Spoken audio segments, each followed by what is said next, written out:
Friends, welcome back. तो friends, अभी का वीडियो है झंडे के लिए है इतना नियम, उल्टा झंडे का मतलब इंडिपेंडेंस डे, झंडा कब झुकाया जाता है खान सर।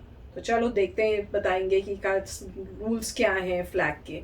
तो वीडियो शुरू करते हैं। पर वीडियो शुरू करने से पहले अगर आप चैनल पर नए हो और आपने अभी तक सब्सक्राइब नहीं किया तो जल्दी से पहले सब्सक्राइब के बटन और बेल आइकन को क्लिक कर लो ताकि आपको हमारे सारे न्यू वीडियोस के नोटिफिकेशन मिल जाए जैसे हम अपलोड करें।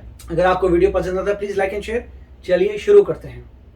आप सूरज निकलने से पहले अंधेरे में झंडा नहीं ला रहे हैं। पता चला अमेरिका में गए हैं, कहेंगे कि हमारे झंडा ऊपर रहेगा, तो भाई अमेरिका के लोग का देश वो अमेरिका है, वो अपना झंडा ऊपर रखे। याद रखना चाहिए कि जो व्यक्ति दाहिने कंधे पे झंडा को रखा है वो आंदोलन में सबसे आगे रहना चाहिए। जैसे हमारे एपीजे अब्दुल कलाम का जब निधन हुआ था, हमारा झंडा झुक गया था। देश की आजादी का प्रस्ताव जैसे ही 22 जुलाई 1947 को संसद में गया था ब्रिटेन में, जब वो मोहर लग गया कि भारत आजाद हो जाएगा, तो 22 जुलाई 1947 को ही भारत के तिरंगा को क्या कर दिया गया, अप्रूवल दे दिया गया। भारतीय तिरंगा को हमारी संविधान सभा ने सबसे पहले ही दे दिया गया। यहाँ पे कब मिल गया भैया?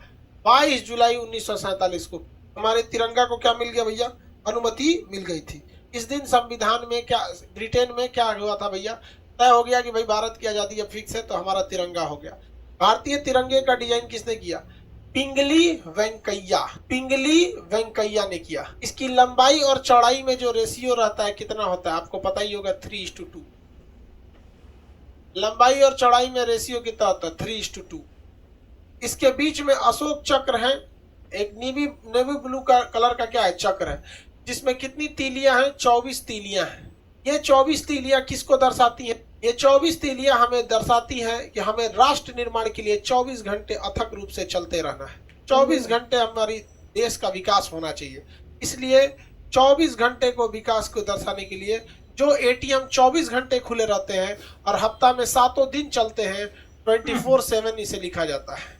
24/7 24 आवर हम अपने राष्ट्र निर्माण के लिए बढ़ते रहे। हरा रंग हरियाली, केसरिया बलिदान का, सफेद रंग शांति के लिए। हम कभी किसी देश पे लड़ाई वगैरह नहीं करते हैं। हाँ, हमको अगर कोई मारेगा तो हम पूछेंगे, ये बात तो कंफर्म है। केसरिया रंग किसे दर्शाता है? बलिदान का दर्शाता है। कुछ लोग कहते हैं केसरिया नहीं होगा, कुछ लोग कहेंगे हरा नहीं होगा। अरे हमारा देश का तिरंगा सबसे बेहतर है। हरा क्या हरियाली कोई मिटा सकता है? केसरिया के आसमान और सूरज के रंग को कोई बदला जा सकता है? नहीं। तो देखिए, हमारा जो है बलिदान का, केसरिया एक्चुअली किस चीज के लिए? बलिदान के लिए। हरा रंग किसके लिए? हरियाली के लिए। हमारे देश हरा भरा है भाई, मेरे देश की धरती। इसमें गलती कैसे कर देता है लड़का सब? हम बचपन में छोटे थे तो तिरंगा बनाना था, ग्रीन ऊपर ऑरेंज नीचे। गलती से क्या किया, केसरिया को नीचे कलर कर दिया, ग्रीन को ऊपर कलर कर दिया। अब छोटे बच्चे हम लोग थे, 4-5 में पढ़ते थे, टीचर हमको समझाए कि देखो बाबू ऐसा गलती नहीं करना। हम कहेंगे सर हमारे दिमाग से उतर जाता है कि केसरिया ऊपर रहेगा, ग्रीन। तो हमको बड़ा प्यार से समझाए, देखो बाबू हरियाली जो होती है वो कभी ऊपर हरियाली थोड़ी होती है आसमान में। हरियाली जब भी आएगी तो नीचे रहती है, जमीन पे हरियाली रहती है। हाँ सर, इसका मतलब हरा नीचे रहेगा। और सूरज का रंग केसरिया होता है, वो कहाँ जमीन पर रहेगा, नहीं तो ऊपर रहेगा। तो छोटे बच्चों को ऐसे ही समझाया जाता था, हमने गलती कर दिया था। हमारा झंडा रूल के हिसाब से आप सूरज निकलने से पहले अंधेरे में झंडा नहीं लहराएंगे। सूरज निकलने से पहले अंधेरे में झंडा नहीं लहराएंगे। यानी जब भी झंडा लहराना है तो जब सूरज निकल जाए, सूर्योदय की रोशनी में, सूर्य की रोशनी में हमारी झंडा का तोलन होना चाहिए, फ्लैग होस्टिंग एकदम। और जब सूरज ढलने लगे तो हमारी झंडा का अपमान न हो, अंधेरे में हमारी झंडा को कोई देख न सके, हमारे वीरों के बलिदान को, हमारी मिट्टी की हरियाली को जब कोई देख न सके, तो हम लोग को झंडा क्या कर लिया जाता है? सूर्यास्त के बाद उतार लेना चाहिए। झंडा में नियम है कि जब भी कोई व्यक्ति झंडा में लेके आगे चलेगा आंदोलन वगैरह में, तो दाहिनी हाथ उसका ऊपर रहना चाहिए और बायां हाथ उसका नीचे रहना चाहिए। इस तरह से वो फ्लैग मार्च को लेकर चलेगा। यहाँ पे झंडा को इस तरह से, ये नहीं कि दाहिना हाथ कहाँ रहना चाहिए? ऊपर रहना चाहिए। राइट हैंड इस तरह से लेके वो मार्च करके चलेगा।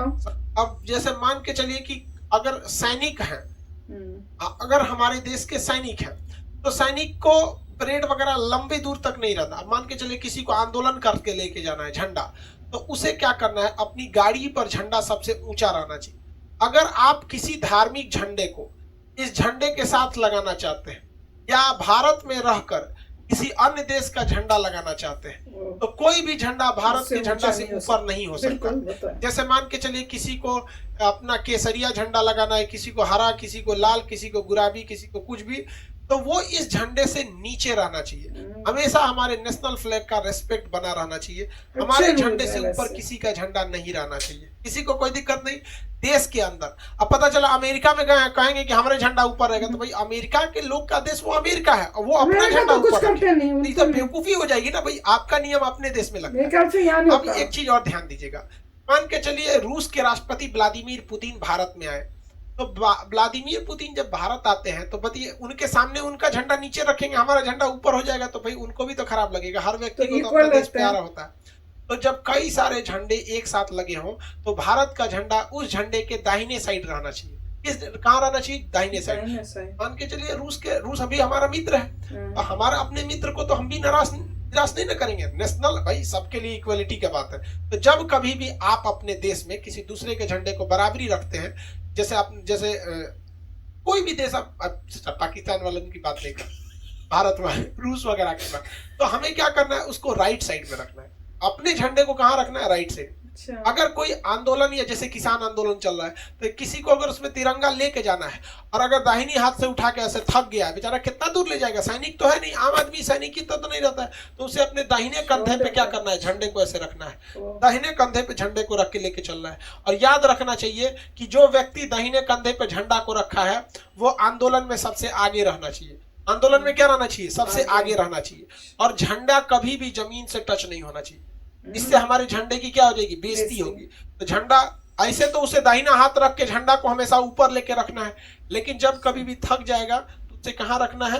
अपने दाहिने कंधे पे लेके। और आंदोलन मार्च में वो सबसे आगे रहना चाहिए। ये नहीं तो इस तरह से बहुत ज्यादा झंडे का अपमान एकदम सरासर गलत है। अरे भाई जो देश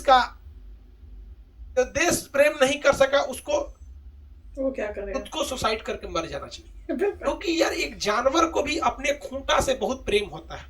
जहां उसे बांधा जाता है ना, उसे वो बहुत प्रेम करता है, वहां उसे गंदा नहीं करता है।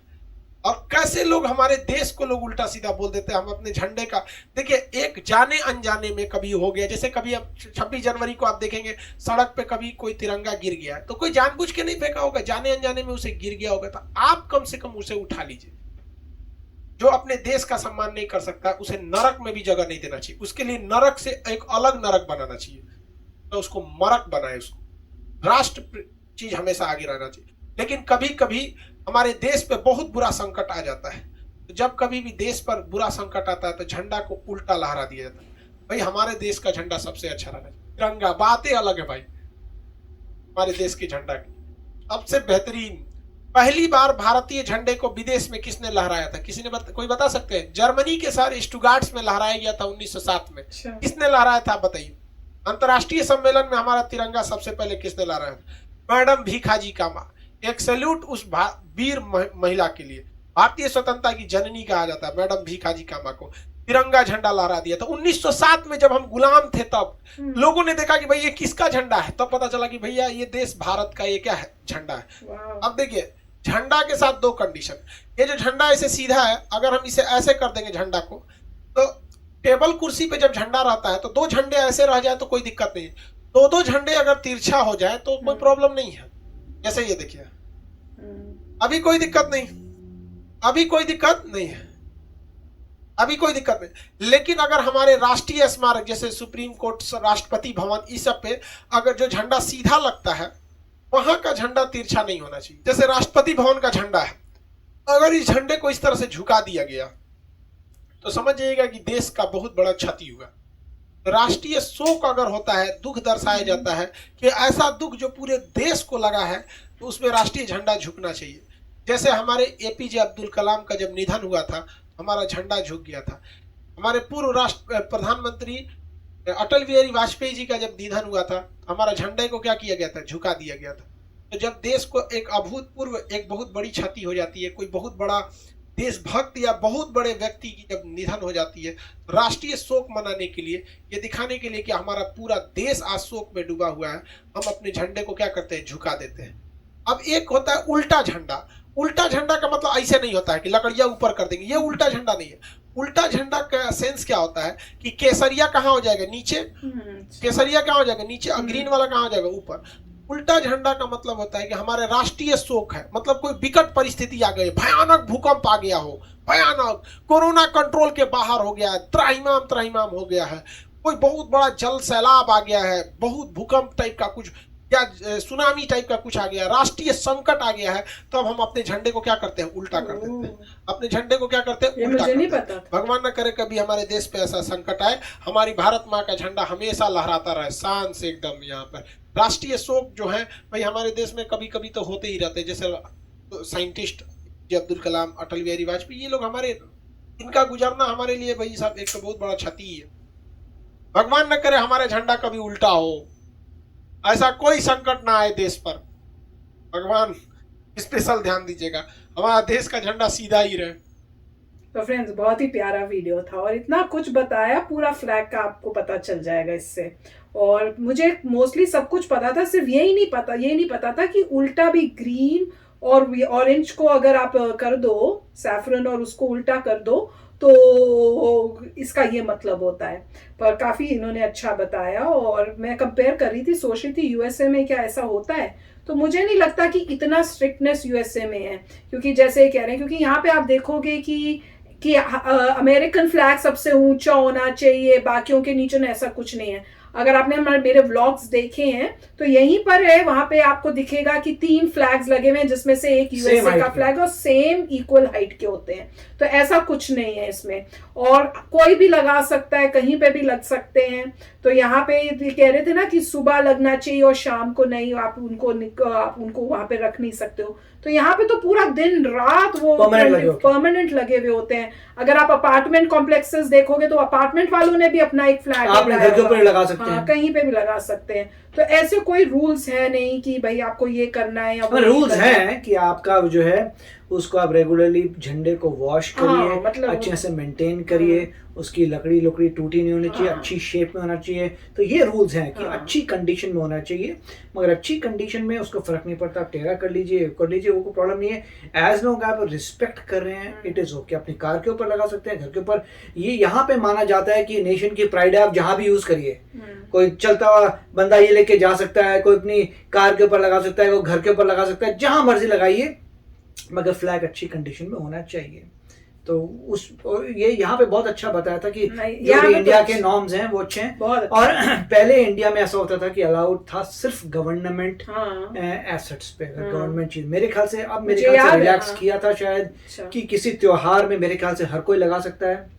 आप बताइए, क्योंकि हम काफी समय से इंडिया में नहीं है, मगर हमारे समय में तो अलाउड नहीं। मुझे कई बार होता था कि हम अपने इंडिपेंडेंस डे के मैं पापा लगा दूं तो हम फ्लैग क्यों नहीं लाके लगाते, तो वो कहते थे नहीं, डिसरिस्पेक्ट नहीं करनी अपने। हाँ वही, इसीलिए ये है कि जब आप कभी बाहर आते हैं अमेरिका वगैरह में तो आपको दिखता है, अरे यहाँ तो सारे झंडे लगे हुए पूरे जगह जगह। तो यहाँ कल्चर अलग है। और अभी जो है इंडिया में भी मेरे ख्याल से कुछ चेंजेस उन्होंने किए हैं कि मेरे ख्याल से त्योहार के समय शायद कोई भी झंडे लहरा सकता है, एज लॉन्ग एज रिस्पेक्टफुली कर रहा हूँ। पर मुझे तो लगता है कि आप बताइए मेरे को कि एग्जैक्टली पता, मेरे ख्याल से चेंजेस हुए भी है, तो भी मेरे को लगता है कि हमारे जो वो बनाए हुए थे ना वो अच्छे हैं, क्योंकि उससे आप किसी भी वैसे भूल कर या गलती से आप डिसरिस्पेक्ट नहीं कर सकते, क्योंकि आपको पता है कि हमने लगाना नहीं। अब अगर आपने लगाया, कहीं आपने नहीं देखा, अब कई बार ही देखने को मिलता है कि आप इंडिया में, मैंने कोई देखी थी एड सी जिसमें सबके पास झंडे थे रिपब्लिक डे या इंडिपेंडेंस डे के टाइम, और उसके बाद फिर वो खत्म, वो जब फंक्शन हो जाता है खत्म तो सब वहीं पे छोड़ के चले जाते हैं। तो एक लड़का होता है वो नहीं ले रहा था, सब बोल रहे थे आप खरीद लो फ्लैग इंडिया का, तो वो मना करते रहते हैं। तब लगता है कि ये कैसा है कि इंडिया का फ्लैग नहीं ले रहा। और उसके बाद जब देखते हैं कि जब सब चले गए और वहां पे फ्लैग पड़े हुए हैं, तो वो एक फ्लैग उठा के अपना ध्यान से रखता है, और कूड़ा जो बाकी है वो कूड़े में लिफाफे में डालता है, और फ्लैग्स को पूरे मतलब रिस्पेक्टफुली अपनी वही बाइक जो होती है उस पर लगाता है कि भाई ये जो पड़े हुए हैं इंडिया के फ्लैग, ऐसे डिसरिस्पेक्ट नहीं करनी। तो वो बहुत अच्छा है, क्योंकि उससे आपको पता चलता है कि आपको अपनी कंट्री से प्यार और आपकी रिस्पेक्ट टूवर्ड्स योर कंट्री होती है। तो वो बहुत इंपॉर्टेंट है, पर हर के दिल में ये तो खुद ही समझ आ जाना चाहिए। पर बहुत अच्छा वीडियो था, बहुत ही अच्छा लगा देख कर ये, और इंडिपेंडेंस डे के पास देखा है तो और भी मजा आ रहा है। तो चलो फ्रेंड्स चलते हैं, मिलेंगे नेक्स्ट वीडियो में बहुत ही जल्द। Till then take care and bye bye. तो अगर आप मेरे इस चैनल पे नए हो तो जल्दी से सब्सक्राइब के बटन को हिट करो और बेल आइकन को क्लिक करो ताकि आपको मेरा जब नया वीडियो मैं लगाऊं आपको उसके बारे में जल्दी से पता चल जाए।